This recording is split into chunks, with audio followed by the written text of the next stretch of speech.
I'm Amy Cherry. This local news is a service of Flagler County's Toyota dealer, Beaver Toyota, here to wow ya. A very popular convenience store chain may soon be coming to Palm Coast. Rich Petchke reports. This week, the City Council issued approvals that will enable Wawa to build a store and gas station at the corner of State Road 100 and Bulldog Drive. According to published reports, the Wawa store work will also include upgrades to Midway Drive, which connects with Bulldog Drive. There were concerns expressed about the construction affecting water drainage near Flagler Palm Coast High School, but city officials say that is not an issue. The project does include room for adding additional businesses. From the WNZF newsroom, I'm Rich Petchke. This portion of WNZF Local News, a service of the Daytona Beach International Airport. Fly to the Big Apple in a New York minute on JetBlue from the Daytona Beach International Airport.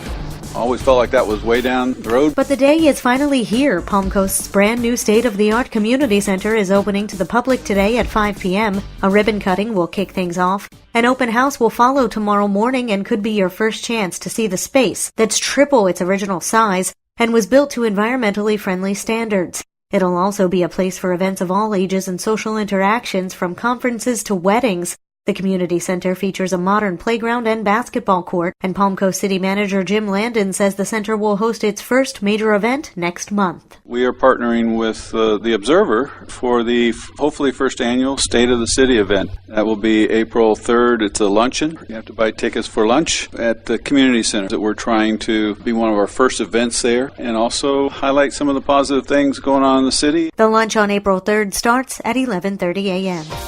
Flagler County is growing. U.S. Census data shows the population has spiked 2.5% to 110,510 people.